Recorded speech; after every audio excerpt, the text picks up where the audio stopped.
शिवाय ओम नमः शिवाय ओम नमो भगवते वासुदेवाय ओम देवकी सुत गोविंद वासुदेव जगतपति देव में तनियम कृष्ण त्वाम अहम शरणम गतः। अथ श्री ब्रह्मवैवर्त पुराण ब्रह्मखंड नवमो अध्याय। कश्यप आदि ऋषिगण की सृष्टि, पृथ्वी के गर्भ से मंगल का जन्म, कश्यप वंश का वर्णन, चंद्र को दक्ष प्रजापति द्वारा श्राप दिया जाना, शिव के शरणागत चंद्र को विष्णु जी का वरदान, सर्वांत में दक्ष और चंद्र का जाना। ओम नमः शिवाय ओम नमः शिवाय ओम नमः शिवाय। सौतिरुवाच अथ ब्रह्मा स्वापुत्रास्तानादिदेषु च सृष्टये सृष्टिं प्रचकुस्ते सर्वे विप्रेन्द्र नारदं विना। मरीचेर्मनुषो जाता कश्यपस्य प्रजापतिः अत्रेर्नेत्रमलान् चन्द्रो क्षीरोदे च बभूवसा। ओम नमः शिवाय। प्रचेतसोऽपि मनसो गौतमश्च बभूवः पुलस्त्य मनसः पुत्रो मैत्रा वरुण एव च। ओम नमः शिवाय। मनोश्च शतरूपायां स्त्रिया कन्या प्रजग्रे आकुतिर्देवहूतिश्च प्रसूतिस्ताः पतिव्रताः। प्रिये व्रतोत्तानपादौ द्वौ च पुत्रौ मनोहरौ उत्तानपादतनयो ध्रुवः परमधार्मिकः। ओम नमः शिवाय। अकूतिं रुचये प्रादा दक्षायाद प्रसूतिकामो देवहूतिं कर्दमाय यतपुत्रः कपिला स्वयं। प्रसूत्यां दक्ष बीजेन षष्टिकन्या प्रजगिरे अष्टौ धर्माय सा ददौ रुद्राय एकादशा स्मृतः। शिवाय काम सतीं प्रादात कश्यपाय त्रयोदशा सप्तविंशति कन्याश्च दक्षश्चन्द्राय दत्तवान्। नामानि धर्मपत्नी नाम मत्तो विप्रनिशा मया शान्तिः पुष्टिर्धृतिस्तुष्टि क्षमा श्रद्धा मति स्मृतिः। शान्ते पुत्रश्च सन्तोषा पुष्टे पुत्रौ महान् भूतो धृतेर्धैर्यं चातुष्टेश्च हर्षदर्पौ सुतौ स्मृतौ। क्षमा पुत्रा सहिष्णुश्च श्रद्धा पुत्रश्च धार्मिकः मतेर्ज्ञानाभिधा पुत्राः स्मृतेर्जाति स्मरो महान्। पूर्वपत्न्यां च मूर्त्यां च नरनारायणावृषि बभूवुरेते धर्मिष्ठाः धर्मपुत्राश्च शौनकाः। नामानि रुद्रपत्नीनां सावधानं निबोध मे कला कलावती काष्ठा कालिका कलहप्रियाः। कन्दली भीषणा कंदली भीष्णारास्नाः प्रमोचा भूषणा सुखीः एतासां बहवः पुत्रा बभूवुः शिवपार्षदाः। सा सती स्वामिनिन्दायां तनुं त्यक्तज्य यज्ञताः पुनर्भूत्वा शैलपुत्री लेभे सा शङ्करं पतिम्। ओम नमः शिवाय ओम नमः शिवाय। कश्यपस्य प्रियाणां च नामानि शृणुधार्मिकाः अदितिर्देवमाता च दैत्यमाता अदितिस्तथा सर्पमाता तथा कद्रुविनिता पक्षिषुस्तथा सुरभिश्च गवाम माता महिषाणां च निस्थितम्। सारमेयादि जन्तूनां सरमासुश्च चतुष्पदम्। धनुः प्रसूरदानवानामन्याश्चेत्यामवादिकाः। ओम नमः शिवाय। इन्द्रस्व द्वादशादित्याः उपेन्द्राद्यासुरा मुनेः कथिताश्चादिते पुत्रा महाबलपराक्रमाः। इन्द्रपुत्रो जयन्तश्च ब्रह्मन् सञ्चामे जायतो आदित्यस्य सवर्णायां कन्यायां विश्वकर्मणाः। शनैश्चरो यमौ पुत्रौ कालिंदी कन्यका तथा उपेन्द्र वीर्यत पृथिव्यां तु मंगला समजायतोः। शौनकवातो कथम सौति औसा चोपेन्द्रान् मंगल समजायतो। वसुंधरायां बलवान् तन्मे व्याख्यातुमर्हसि। ओम नमः शिवाय ओम नमः शिवाय। उपेन्द्र रूपमालोक्य कामार्ता च वसुंधरा विधाय सुंदरी वेशो मक्षता प्रौढ़यो विनाः। मलये निर्जने रम्ये चारु चंदन पल्लवे चंदनोक्षित सर्वांगम रत्नभूषण भूषितम्। तम सुशीलं शयानं च शान्तं सस्मितमीप्सितम्।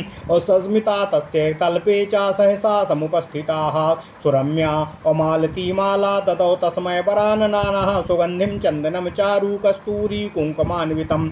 उपेन्द्रस्तन्मनो ज्ञात्वा कामिनीं कामपीडितामो नाना प्राकार शृङ्गारं चकार सा तया सह।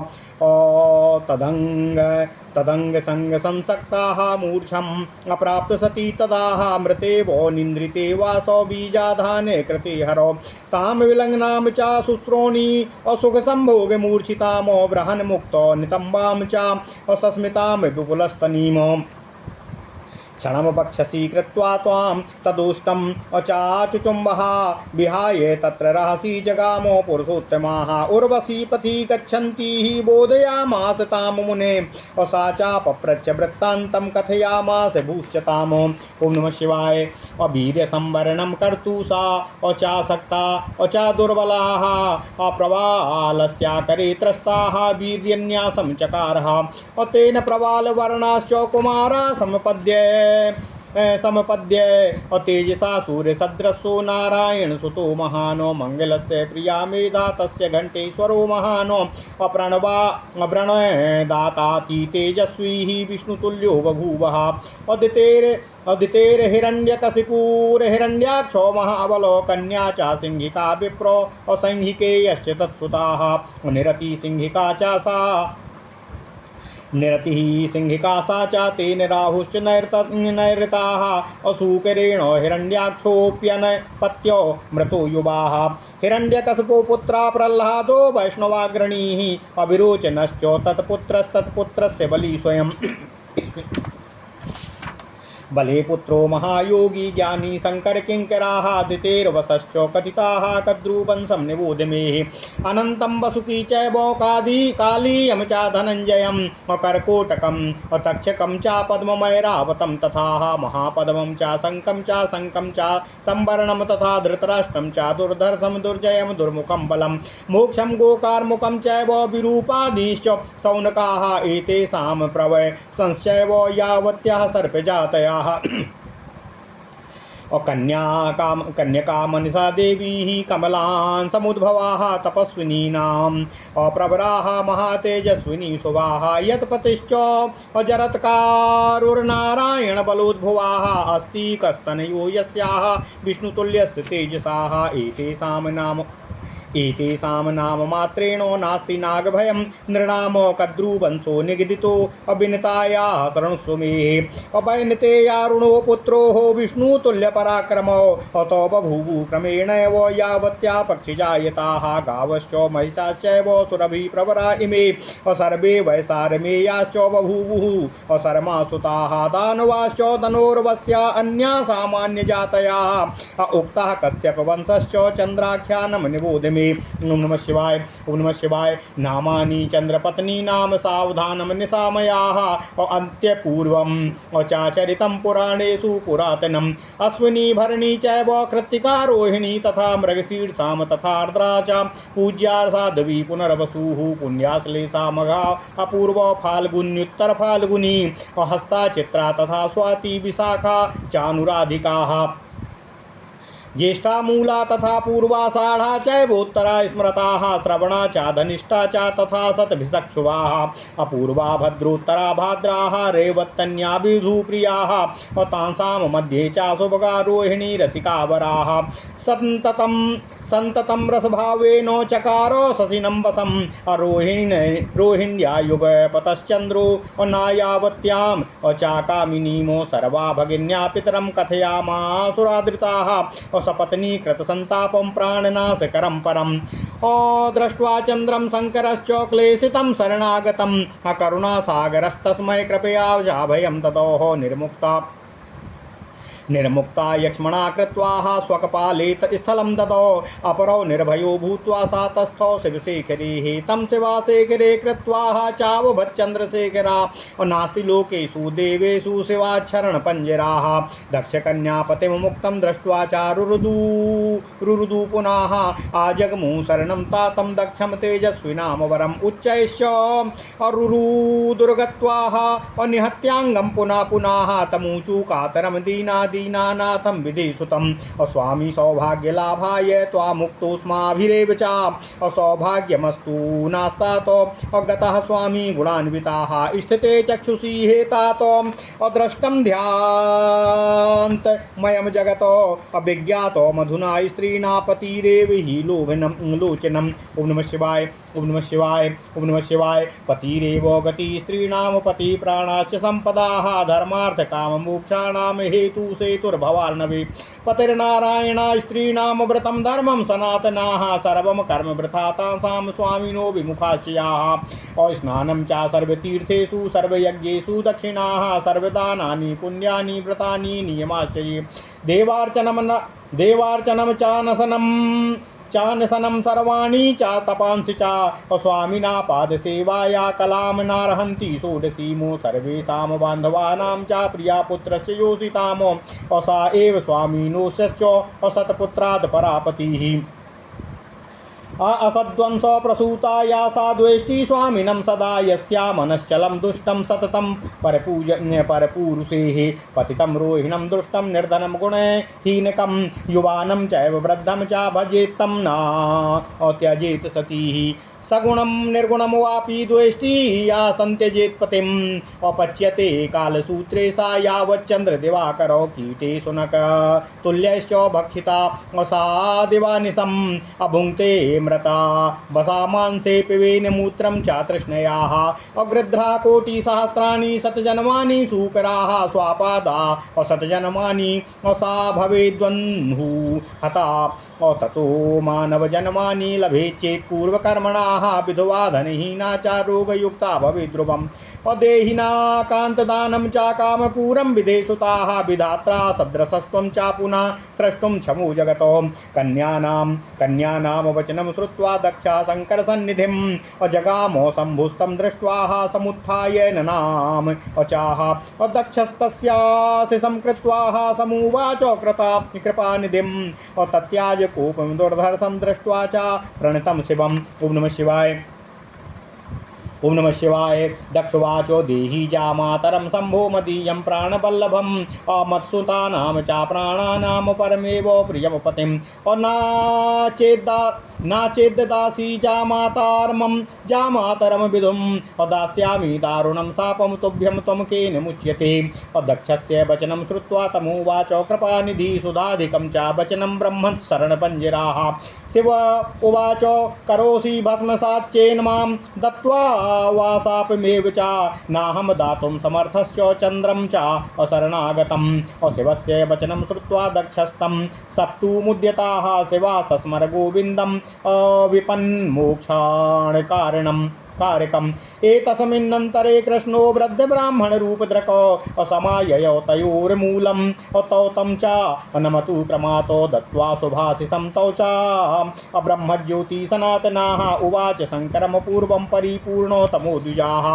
और श्री भगवान उवाच नाचात्माना प्रिया कश्चित् सर्वं सर्वेषु बन्धुषु आत्मानं रक्ष दक्षाय देहि चन्द्रं सुरेश्वराः तपस्विना पराशान्तस्त्वमेव वैष्णवाग्रणी और समा सर्वेषु जीवेषु हिंसा क्रोध विवर्जिताः और दक्ष क्रोधी च दुर्धर्षस्तेजस्वी ब्राह्मणा सुताः शिष्टो बिभेति दुर्धर्षं न दुर्धर्षश्च कश्चन नारायण वचा श्रुत्वा हसित्वा शंकरा स्वयं उवाचो नीतिसारं च नीतिबीजं परात्परम् शंकर उवाचो तपोदास्यामि तेजश्च सर्वसिद्धिं च संपदं प्राणाश्च न समर्थोऽहं प्रदातुं शरणागतं यो ददाति भयेनैव प्रपन्नं शरणागतं तं च धर्मा परित्यज्य याति सत्त्वा सुदारुणम् सर्वं त्यक्तुं समर्थोऽहं न स्वधर्मं जगत् प्रभो यः स्वधर्मविहीनश्च सा च सर्वा बहिष्कृताः यश्च धर्मं सदा रक्षेत् धर्मस्थं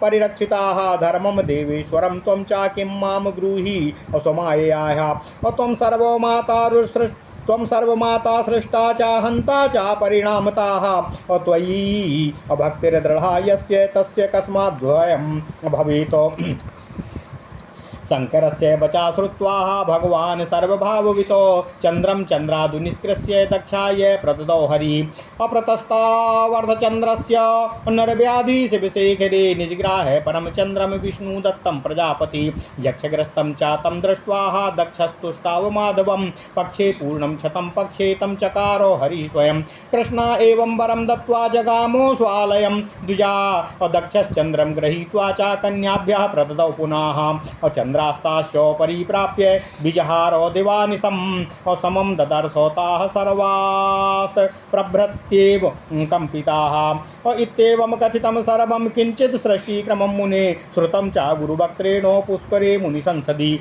ओम नमः शिवाय। ओम नमः शिवाय। ओम नमो भगवते वासुदेवाय। ओम देवकी सुत गोविंद वासुदेव जगतपते देहि में तनियम कृष्ण त्वाम अहम शरणं गता। अथ श्री ब्रह्म वैवर्त पुराण ब्रह्मखंड 9वां अध्याय।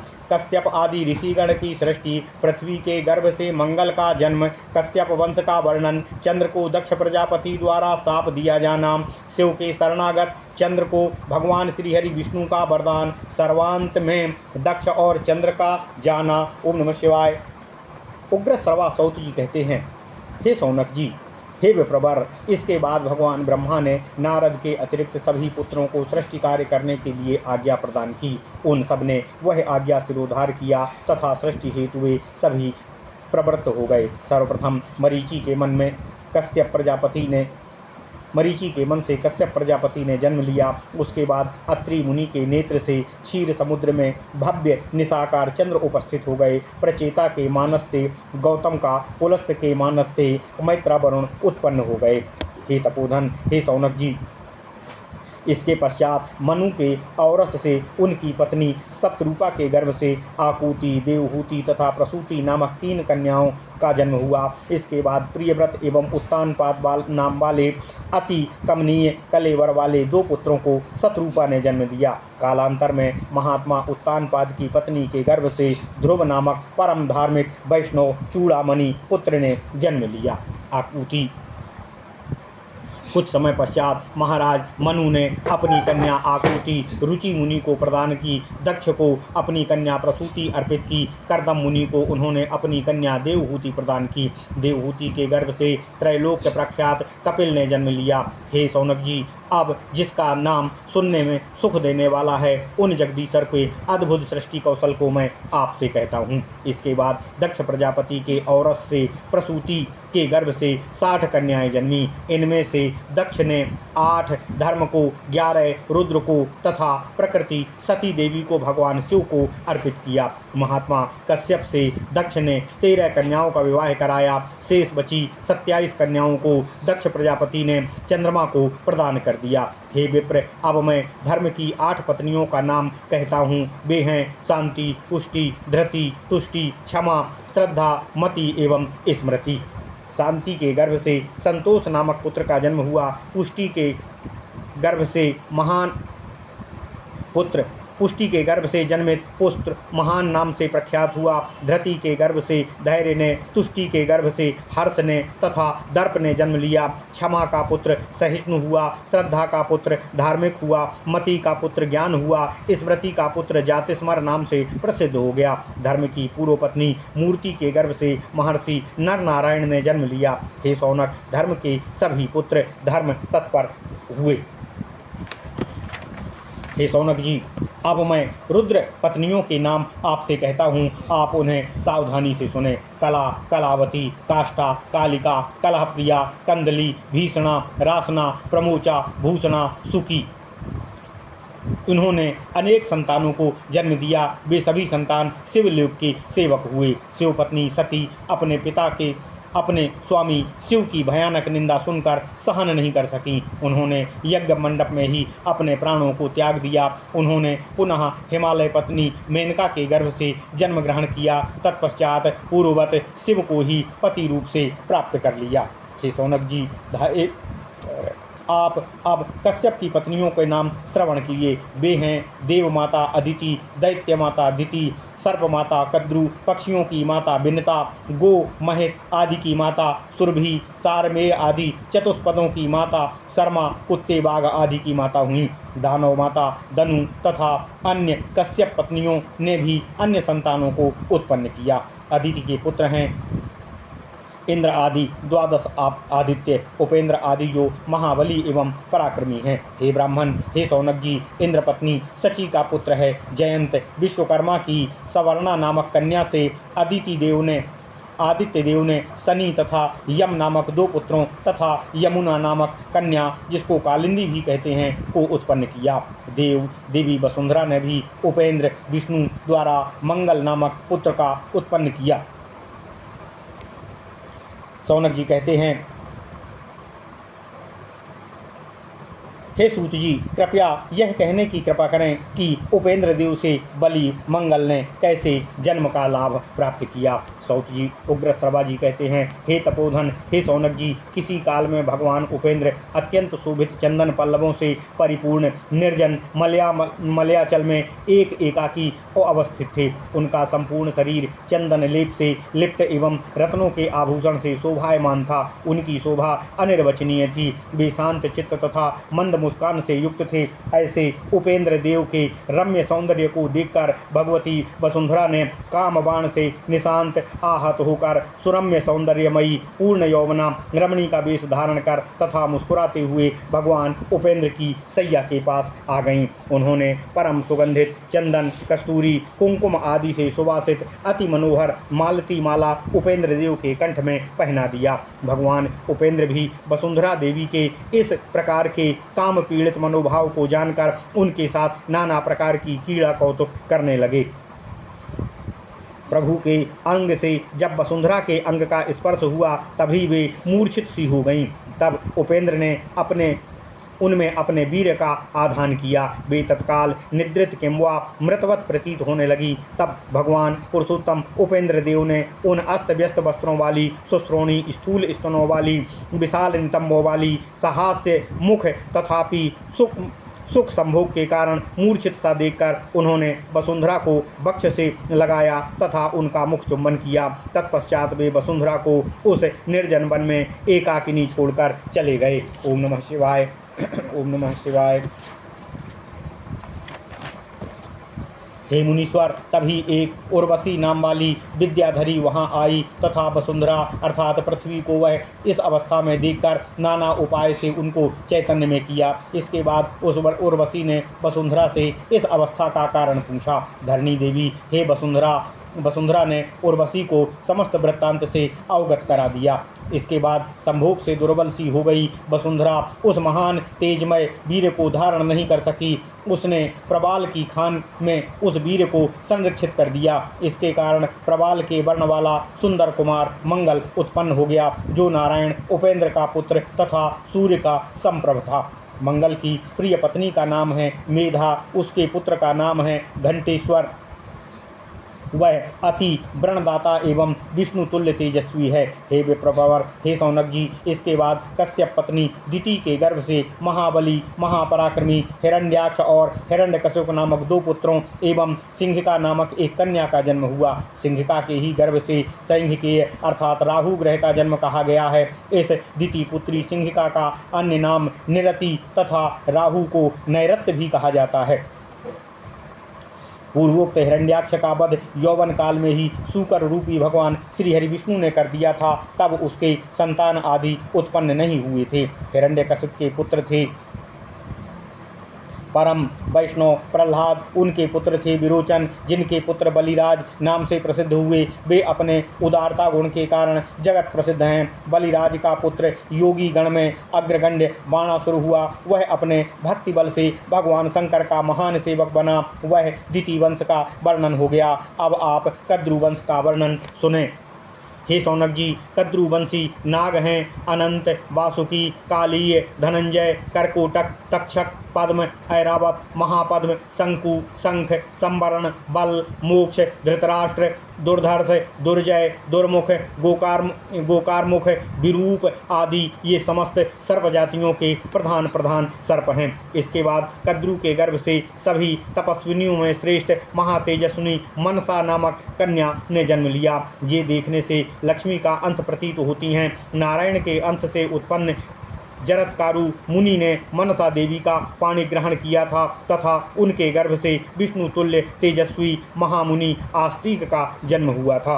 हे तपोनिधि, हे सौनक जी, इन अपार शक्ति सभी विषधर प्रवर नागों का नामोच्चारण करने मात्र से ही मनुष्य को सर्प भय नहीं होता है। मैंने कद्रु की वंशावली को आपसे कहा, अब मैं बिंता के वंश का वर्णन आपसे कर रहा हूँ। इनके प्रथमतः पुत्र द्वय थे, गरुड़ और अरुण। ये दोनों पराक्रम में भगवान श्री हरि विष्णु के ही समान थे। इन दोनों से ही समस्त पक्षी जाति का जन्म कहा गया है। हे मुनीश्वर, सुरभि के गर्भ से गौएं तथा महेश आदि ने जन्म लिया। शर्मा के गर्भ से सारमेय आदि 4 पैरों वाले अन्य प्राणियों की उत्पत्ति हुई। धनु के गर्भ से समस्त महाबली दानवों की उत्पत्ति हुई। इस प्रकार अन्य जाति वाले प्राणीगण महामुनि कश्यप के औरस पुत्र कहे जाते हैं। इस प्रकार मैंने कश्यप वंश का वर्णन विशेषतया कह दिया है। अब संप्रति चंद्र का विवरण आप श्रवण करें। हे शौनक जी, संप्रति चंद्रमा की पत्नियों का नाम तथा समस्त पुराणों में सारभूत उद्भूत चरित्र का वर्णन मैं आपसे कर रहा हूँ। चंद्र की 27 स्त्रियों के नाम हैं अश्विनी, भरणी, कृतिका, रोहिणी, मृगशिरा, आद्रा, पुनर्वसु, पुष्या, अश्लेखा, मघा, पूर्वा फाल्गुनी, उत्तरा फाल्गुनी, हस्त, चित्रा, स्वाति, विशाखा, अनुराधा, ज्येष्ठा, मूला, पूर्वाषाढ़ा, उत्तराषाढ़ा, श्रवणा, धनिष्ठा, शुभा, शतभिषा, पूर्व भाद्रपदा, उत्तर भाद्रपदा तथा रेवती। ये 27 नक्षत्र चंद्र की प्रिय पत्नियां हैं। तथापि इन 27 में से शुभगा, रोहिणी, रसिका हैं, जो चंद्र को सर्वाधिक प्रिय हैं। इससे अपनी रसिकता रूपी अनुराग के प्रभाव से चंद्र को वशीभूत किया। रोहिणी से सतत युक्त चंद्रमा ने अन्य पत्नियों की उपेक्षा की। वे उनके पास नहीं जाते थे। यह देखकर सभी चंद्र पत्नियों ने, जो परस्परता बहनें थीं, एक साथ पिता के पास जाकर अपना दुख व्यक्त किया। यह दुख सपत्नी के डाह के कारण उद्भूत तथा परम प्राणनाशक संताप जो था।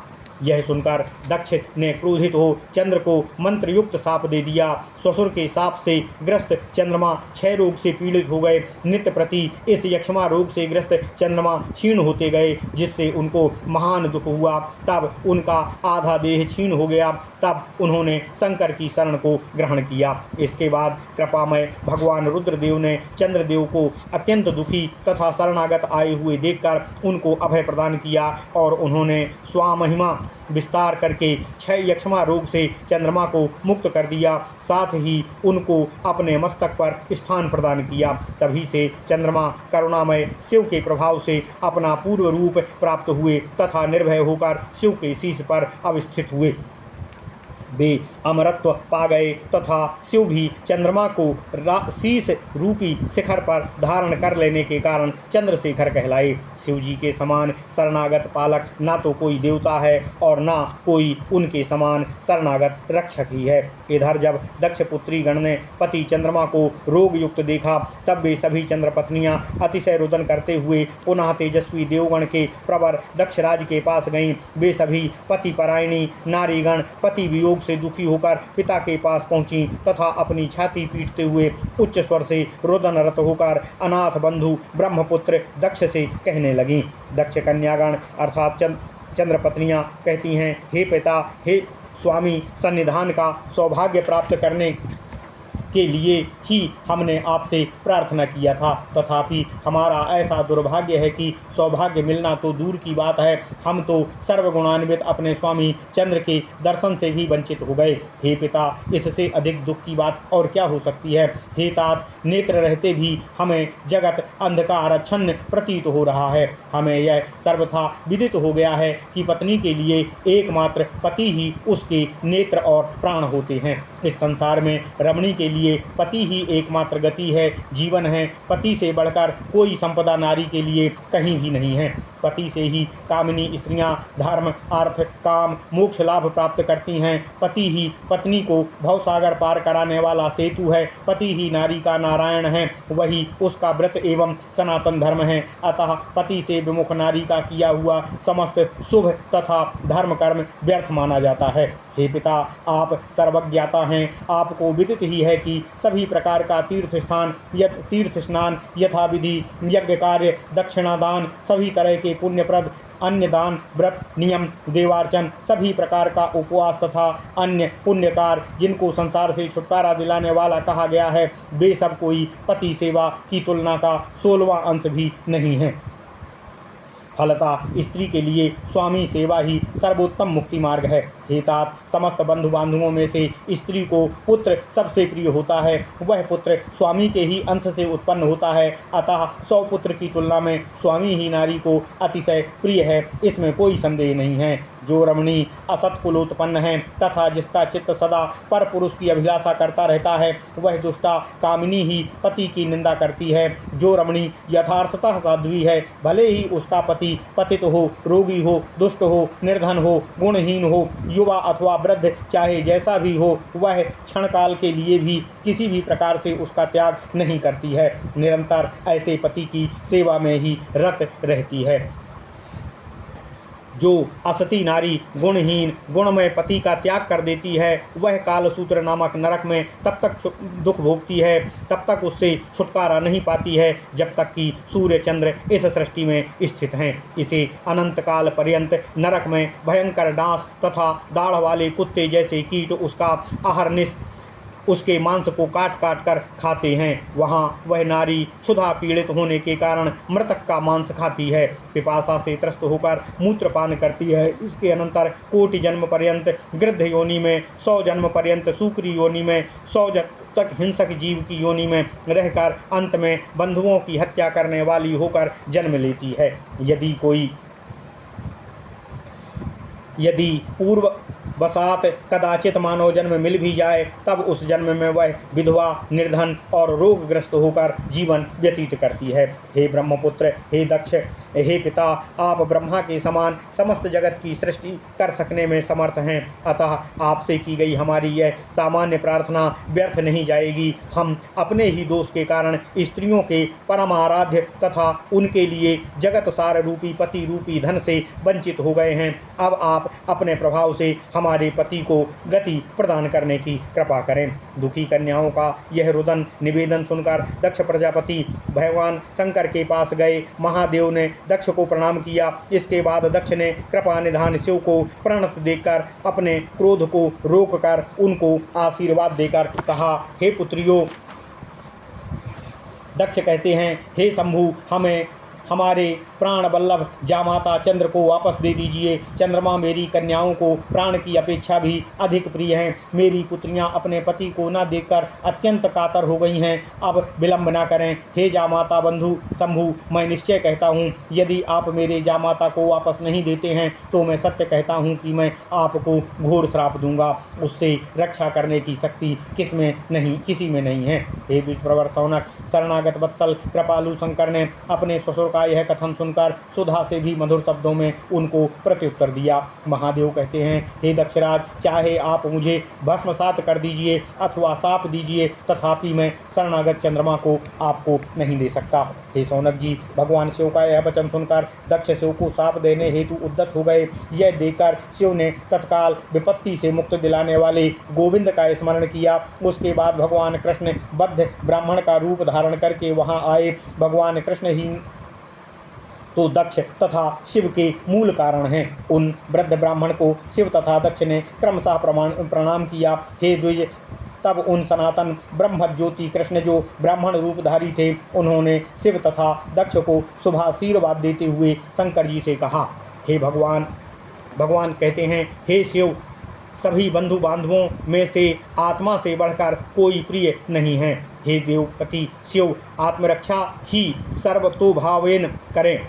तभी मैं कहता हूँ कि दक्षराज को उनके द्वारा प्रार्थित चंद्रमा सौंपकर अपनी रक्षा करें। हे शिव, आप तो तपस्वियों में श्रेष्ठ हैं। आप तो शांत स्वभाव, वैष्णवों के अग्रगण्य तथा सबके लिए समदर्शी हैं। आप हिंसा तथा क्रोध से रहित भी हैं। दक्ष ब्रह्मा का पुत्र, दक्ष क्रोधी, दुर्धर्ष तथा तेजस्वी है। जो व्यक्ति शिष्ट है वही दुर्धर्ष से भयभीत होता है, तथापि दुर्धर्ष किसी से भी भय नहीं करता है। नारायण का यह कथन सुनकर भगवान शिव हंसते हुए नीति शास्त्र का सार तत्व कहते हुए बीज रूप परसोत्तम वाक्य कहा। शिव शंकर जी कहते हैं, हे नारायण, मैं तेज, सभी सिद्धि, संपदा, प्राण तक प्रदान कर दूंगा, तथापि कदापि शरणागत का त्याग नहीं करूंगा। जो प्रपन्न शरणागत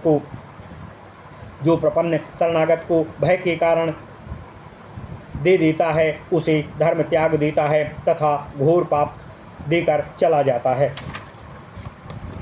हे जगत प्रभु, तभी मैं कहता हूँ कि मैं सब कुछ त्यागने हेतु प्रस्तुत हूँ, लेकिन धर्म का त्याग कदापि नहीं करूँगा। जो व्यक्ति धर्मविहीन हो जाता है उसकी कोई गति नहीं रह जाती है। जो व्यक्ति सतत धर्म रक्षा करता रहता है वह स्वयं धर्म उस व्यक्ति की रक्षा करता है। हे प्रभु, आप ही तो वेदों के कर्ता हैं। मैं आपसे पूछता हूँ कि इस परिस्थिति में मुझे क्या करने से मेरे धर्म की रक्षा होगी। हे सनातन, आपने ही इस संसार का सृजन किया है, आप ही इसके पालनहार हैं। अंत में आपकी इच्छा ही समस्त आप में ही विलीन हो जाता है, इस बात में तनिक भी संदेह नहीं है। हे ईश्वर, आप धर्म के ज्ञाता हैं। आप माया से मुझे मोहित करके यह सब क्यों कहते जा रहे हैं? जिसकी भक्ति आप में दृढ़ है उसे किसका भय हो सकता है? सभी के भाव के ज्ञाता कृष्ण ने शंकर का कथन सुना। वे इस कथन से अत्यंत प्रसन्न हो गए। तब भगवान श्री कृष्ण ने शंभु के शिखर भाग में स्थित चंद्र में से आधा चंद्रमा ले लिया